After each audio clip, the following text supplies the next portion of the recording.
Today we are gonna harvest this yummy orange. So these are the blood variety. What I mean blood is I have blood flesh on the inside, orange. They're very big, juicy and yummy. What I do with blood orange, I do a lot of things with orange.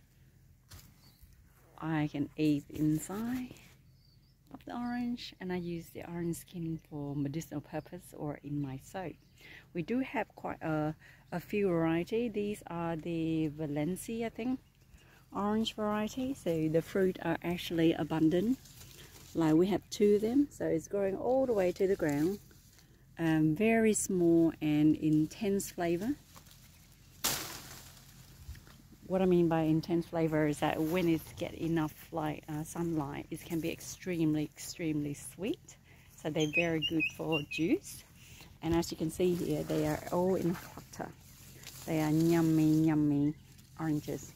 So this is the second Valencia orange. So what it does is that it's flowering a little bit later than all the other plants. Simply because what we do is that we harvest the orange extremely slow. What I mean by slow is that we harvest them until the end of the season, and we let the actual fruit on the tree way past the season. So therefore, it's slow down. It's like reprogramming the tree to say, hey, you know, the fruit, sort of like fruiting season hasn't ended yet, so therefore it takes them a while to actually reflowering. So that's how we manually reprogram most of our tree. So we leave the fruit on the tree, so then it will be fruiting slowly. I hope that makes sense. Yeah, so we have a few of those. I'll show you some other one now. So these are the Navel variety, so you can see the difference immediately. The fruit is like a medium size. Yeah, it can be huge, but it's actually quite abundant as well. Look at all these. They're ready to use. Look at that. I'm gonna harvest that one.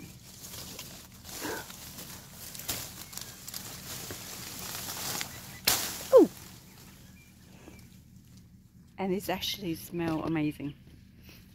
Oh, it would be amazing in soap. Yep, so that's what I'm gonna do with it. I'm gonna make orange soap. So this tree here has been given to us by our uncle, and it's been with us for an extremely long time, probably 5 or 6 years. So these are grass variety. So I'm gonna pick the one on the ground, simply because if we don't eat them, the insects will be eating them. Yeah, I'm so sorry, my neighbor is actually running his tractor along his property, so it's a little bit noisy. So there we go. So overall we probably have a few, probably around 8 or 9 orange trees, but one of my favorites is actually the bloody orange. Like it's red or pink on the inside, and nice dark sort of like orange, sort of like skin. I mean inside and skin on the outside. Yes, so those are my favorite orange.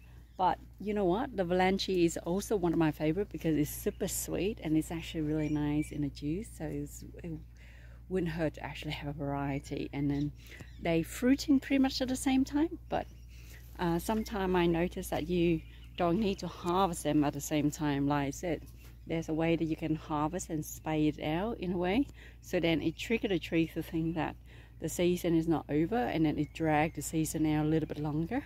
So therefore the fruiting will be in a certain interval, or you know, that means like this year the orange season will actually stretch a little longer than last year. So that's what that's what I tend to do, you know. Even though it's harvest time, it doesn't mean that you need to harvest all the fruit. So that is a way you can extend the season and have some more fruit.